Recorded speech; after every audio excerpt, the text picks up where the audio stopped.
तो आज हम लोग देखने वाले हैं बचत और साख क्या होता है। बचत और साख क्या होता है। तो संसार में जितने भी वस्तु होती है दो प्रकार के वस्तु होता है। एक वस्तु होता है चालू वस्तु और एक वस्तु होता है टिकाऊ वस्तु।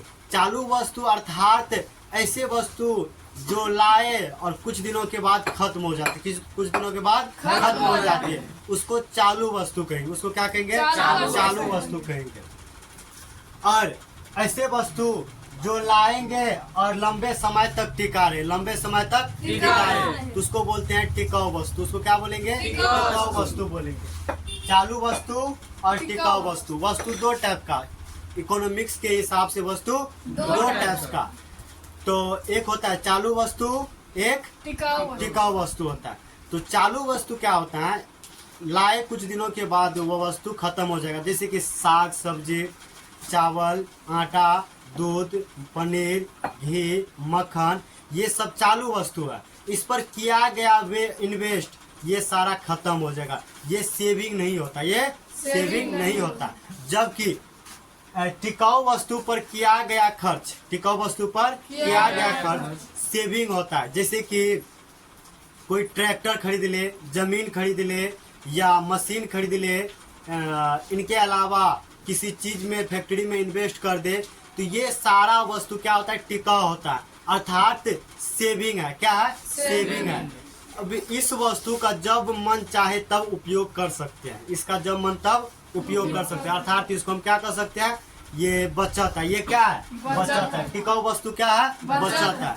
अब ये जो चालू वस्तु है, दूध, दही, मक्खन, पनीर, अब कहेंगे हम 2 महीना के बाद उपयोग करेंगे, तो क्या उपयोग होगा? नहीं होगा। तो चालू वस्तु क्या है? बचत नहीं है। कहने का मतलब ये है, बचत वही होता है जो चालू वस्तु पे किया गया खर्च, वो तो बचत नहीं है। बचत जो है, जो टिकाऊ वस्तु पर किया गया खर्च बचत है। जैसे कि हम जमीन खरीद के घर बना दिए, जो हमको बचा रुपया उसी से न घर बनाए, या कोई फैक्ट्री बना दिए, कोई मशीन ले लिए या बाइकें ले लिए, 4 चक्का ले लिए, तो बचत के रुपया से लिए। तो 4 चक्का क्या है? बचत है। क्या है 4 चक्का? बचत है। अभी कोई देखते होंगे गांव घर में क्या कहता है, रे क्या कमाया, अर्थात क्या तू बचत किया। तो बचत में वो दिखाएगा क्या? हम ये कमाए, हम गाड़ी लिए, जमीन खरीदे, घर बनाए, यहाँ पर हम बड़ा स्कूल कॉलेज खोल दिए, यहाँ पर फैक्ट्री लगा दिए, तो सारा चीज क्या है? बचत को दिखाता है। किसको दिखाता है? बचत को दिखाता है। और बचत का दूसरा सिंपल फॉर्मूला ये भी होता है कि जितना भी इनकम आता है, जितना भी इनकम आता है, उन इनकम में किया गया वह मतलब लॉस, जो हुआ लॉस, जो इनकम आया और उनमें जो भी लॉस हुआ, जैसे कि इनकम 500 रुपया रोज खरीदे अधिक कमाए और 200 रुपया रोज का मेरा इन्वेस्ट है, अधिक खर्चा 200 रुपया मेरा रोज का खर्चा, तो बच गया कितना? 300 रुपया। और 300 रुपया को इकट्ठा करते जाएंगे, बहुत जब रुपया हो जाएगा तो जमीन खरीद लेंगे, कार खरीद लेंगे, बाइक खरीद लेंगे, तो वही क्या कहलाएगा? बचत कहलाएगा। बचत में किसी को डर है? नहीं। किसी को दिक्कत है बचत में? नहीं, बचत में दिक्कत नहीं है। अब बचत भी 2 प्रकार का होता है। बचत भी क्या होता है? 2 प्रकार का होता है। तो बचत जो 2 प्रकार का होता है, एक होता है नगद बचत, एक होता है वस्तु संचयन। एक होता है नगद बचत, एक होता है वस्तु संचयन। कहने का अर्थ है नगद बचत उसको कहेंगे जो हम रुपया कमाए और रुपया को हम अकाउंट में जमा कर लिया, घरे में थकिया के रख देंगे, और मोदी जी जब चेंज कर दिया रुपया तो काम खत्म। तो क्या हो गया? नगद बचत हो गया। क्या हो गया? नगद बचत। और दूसरा क्या है? वस्तु संचयन। हम कमाते गए, जमीन लेते गए, ट्रैक्टर, गाड़ी, जीप, कार वगैरह चीज लेते गए और उसको रखते गए, तो ये क्या आ गया? वस्तु संचयन। क्या हो गया? वस्तु संचयन। वस्तु संचयन का फायदा भी है तो लॉस भी है। अब कुछ ऐसे वस्तु होता है जो कि रखे रखे उसका रेट गिर जाता है तो लॉस गया। अब कुछ ऐसे वस्तु जैसे कि जमीन खरीद लिए, तो इससे क्या होता है? इसका दिन ब दिन रेट बढ़ेगा। दिन ब दिन क्या होगा? रेट बढ़ेगा। हम 5-10 तो 4 चक्का खरीद के लगा देंगे घर पे, तो उसका रेट गिरेगा या बढ़ेगा? गिरेगा। तो कुछ वस्तु से लॉस भी जाता है तो कुछ वस्तु से फायदा भी होता है। तो साख क्या होता है? तो साख के बारे में जानेंगे। साख का मतलब होता है विश्वास या भरोसा करना। विश्वास या भरोसा करना। मतलब सीधा समझो, सा का मतलब होता है उधार देना, कर्जा देना। क्या देना? कर्जा देना। कर्जा हम तभी देंगे किसी व्यक्ति को, उस व्यक्ति पर विश्वास हो। क्या हो? विश्वास हो। अब कौन चीज का विश्वास होना चाहिए? कि वह व्यक्ति हमको वापस रुपया दे दे। क्या करे? वापस रुपया दे दे। तब न हम उस व्यक्ति पर क्या करेंगे? उधार देंगे। क्या करेंगे? उधार देंगे। तब न उस व्यक्ति को क्या करेंगे? उधार देंगे। तो साख का मतलब समझ गए? जी सर। अब साख जो होता है, साख के कुछ प्रमुख आधार जो है निम्न है। मतलब साख किन किन शर्तों को फॉलो करता है, किन किन नियमों को ये पुष्टि करता है। तो साख का पहला नियम है विश्वास। विश्वास, कॉन्फिडेंस। विश्वास, कॉन्फिडेंस।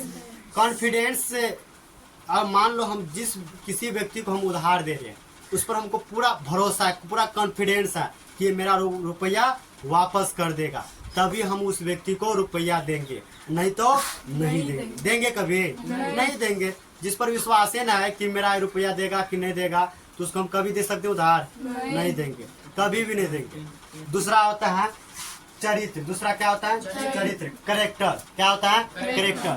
अब कुछ ऐसे लोग होते हैं जो 5-5 लोन 10-10 लोन उठा लिया है, अब उसको देखते हैं इसका करेक्टर जो 1-2 लोन भरवे नहीं किया है, या किसी से उधार ले लिया है, गाँव में किसी से कर्जा ले लिया, ब्याज पर रुपया ले लिया, अब भरवे नहीं किया, तो उसको देखेंगे। अब वो अगर मेरे पास रुपया मांगने के लिए आएगा उधार, तो हम उसको कभी देंगे? नहीं देंगे। तो उसका चरित्र क्या हो गया? करेक्टर क्या हो गया? खराब हो गया। करेक्टर क्या हो गया? खराब हो गया। क्योंकि ऑलरेडी लोग से ले चुका है, उसका देवे नहीं किया तो मेरा क्या देगा? तो उसका करेक्टर क्या हो गया? खराब हो गया। जिसका करेक्टर जितना अच्छा होगा उसको उतना अच्छा मिलेगा, ज्यादा अच्छा मिलेगा, साख मिलेगा, उधार मिलेगा, नहीं मिलेगा। अब करेक्टर बढ़िया बना करेंगे, रखेंगे तो लोग उसको क्या करेंगे? ज्यादा उधार देगा। तीसरा होता है चुकाने की क्षमता। चुकाने की क्षमता, capacity to repay. Capacity to repay. अब कोई व्यक्ति है, उस व्यक्ति को हम ये देखेंगे कि इसका स्थिति कैसा है। मान लो करेक्टर उसका सही है और उस पर हमको विश्वास भी है कि वो वापस कर देगा। करेक्टर भी सही है और विश्वास भी है कि दे देगा। लेकिन अब उसका ये देखेंगे कि ये चुका सकता है कि नहीं। मान लो कि 1 लाख रुपया मांग लिया और वो बाद में ऐसा हो कि चुकाइए नहीं पाएगा। क्या करेगा? चुकाइए नहीं पाएगा। उसका क्षमता ना उतना कि वह चुका पाएगा। तो चुकाने की क्षमता भी देख करके क्या किया जाता है? साख दिया जाता है, ऋण दिया जाता है। तो इसलिए पहले देखे होंगे लोन देने से पहले 30,000 देगा, फिर 50,000 देगा, तब लाख रुपया देगा। देता है कि नहीं देता है? अब होता है पूंजी एवं संपत्ति। Capital and wealth. Capital and wealth. Capital and wealth. अब जो व्यक्ति हमारे पास आया कर्जा लेने के लिए, उधार लेने के लिए, ऋण लेने के लिए, तो ऋणी व्यक्ति को क्या करेंगे? तो उस ऋणी व्यक्ति का देखेंगे कि क्षमता कितना है। वो उससे कुछ क्या करेंगे? कुछ वस्तु ले लेंगे। वस्तु कहने का मतलब गिरवी में उससे कुछ ले लेंगे, जैसे कि जमीन का कागजात ले लेंगे, या तो गहना जवर रखवा लेंगे, या उनसे कुछ ऐसे वस्तु भी रखवा लेंगे जो कि हम जितना रुपया दिए, अगर वो रुपया वापस नहीं दिया तो वो वस्तु मेरा अमानत हो जाए। क्या हो जाए? अमानत। उसी को क्या कहते हैं? गिरवी के रूप में रख लेना। क्या करना? गिरवी के रूप में रख लेना। अब है लास्ट वाला ऋण की अवधि। ऋण की अवधि। अब ऋण का अवधि का मतलब होता है एक लिमिट समय। हम किसी को उधार देंगे तो उसका लिमिट देंगे, टाइम देंगे, कितना दिन में उधार दे दो, वापस हमको कर दो। अब मान लो हम रुपया दे दिया, कहेंगे तो हमको 5 साल के बाद देना, तो 10 साल के बाद देना। तो वो क्या होगा? अगर मान लो कि 10 साल के बाद उसका स्थिति गिर गया, स्थिति गिर गया और गरीब हो गया, तो रुपया दे पाएगा? नहीं दे पाएगा। तो ऋणदाता क्या करता है? जो ऋणदाता मतलब क्या? जो रुपया देने वाला होता है। जैसे कि हम उधार देंगे तो किसी को हम कर्जा जो देंगे तो कम समय के लिए देंगे। क्या करते हैं? कम समय के लिए देंगे। अगर ज्यादा समय का देंगे, दीर्घकालीन देंगे लोन, तो हो सकता है उसका स्थिति क्या हो जाए? गिर जाए। क्या हो जाए? गिर जाए, जिसके वजह से वो लोन चुका नहीं पाएगा, कर्जा चुका नहीं पाएगा। इसलिए ऋण जो देने वाला होता है वो अल्प अवधि का देता है। कितना अवधि का? अल्प अवधि का देता है।